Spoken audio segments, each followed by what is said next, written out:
So basically, Ronnie Santiago called me, what year was it? What are we in? It was 2019 now. So maybe 2012, maybe 11? 2012, 2011, okay. So a client had come in here to see me about something unrelated. And then he just mentioned, he said, well, a friend of mine is looking for some help with the situation that he has. So he gave me his friend's number, and the friend was Ronnie.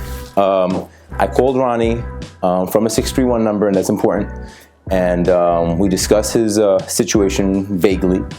And he had said, I'm really bad at getting back. I'm really bad at this. I'm really bad at that. But we kind of left in the air, right? I think that's what happened.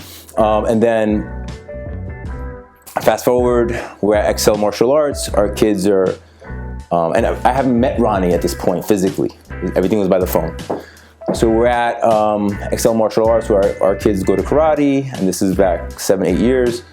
I think there was a promotion, and then the next day there was a barbecue. And I actually meet Ronnie for the first time the day of the promotion, and then at the barbecue we're kind of kicking it. Right. And then we made plans for another day to do something else. Because our kids are all kind of the same age, and our families kind of hang out together. And we had just started hanging out, and then I was like, "Yo, let me get your number, and I'll call you, I'll text you." And then when I go to input his number, I saw that I had his number already for some weird ass reason. And then I put it all together. I was like, "Oh shit, you're Ronnie from Edgar who had referred me, da da da." And you're like, "Yeah." So then I was like, "Yo, our sons hang out. I gotta do the deal. We gotta make it work. We gotta make it happen." And then I went to work. And how long after that? A couple of months? It was probably closer to 30 days. But Okay. we dragged a little bit. Well, we were putting things in position. Stuff like that. You had construction. You were fixing up some stuff. Right. We were ready fairly quick. And what did you say to me in the beginning? You told me you went somewhere else. So I was trying to refinance for God knows how long. And I go to all the big banks. I give them phone calls. The last bank I called was my current mortgage provider at the time. And they were, they had me on the phone, and they were like, yes. And at the very end, they were like, all right, well, if you come up with $40,000, you can refinance your home. I said to myself, well, if I had the $40,000, I wouldn't be looking to refinance. Right. So when I went to Omar Lewis, we got a video about my names already. People know who I am now. Well, that's straight better story though, because is it all right on a business level? You were introduced to me as Lewis. Right. And we were hanging out. It was Omar. Another reason for that video. And then did you see the video? Not yet. All right, check it out. It says, is it Lewis or is it Omar? Yeah, actually. You did? So that was that's a lot of controversy. People have to know who I am. Yeah. So he put my name in his phone and said Ronnie Client, and then I was thinking like, oh. Now the aha moment came, right? It all started to piece together. So then so I kind of looked at the deal. We structured it. We gave him a large lender credit. For people in the business who know what that is, was basically to eat up a lot of the costs for him. He was still saving a lot of money.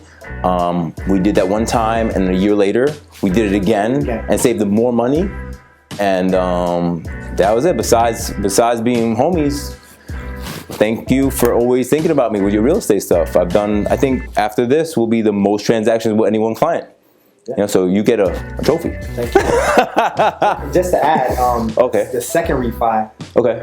You reached out to me because you saw. Rates had dropped, and I saw that you could get a $1,000 reduction. Yeah, right. I feel that's important because you rarely get people that call you back proactively to get. Yeah, and the statement was like something like, if I spend $200, I'll get $1,000. What's there to think about? And the last thing I want to touch about the first and second transaction of the refi was in the first transaction.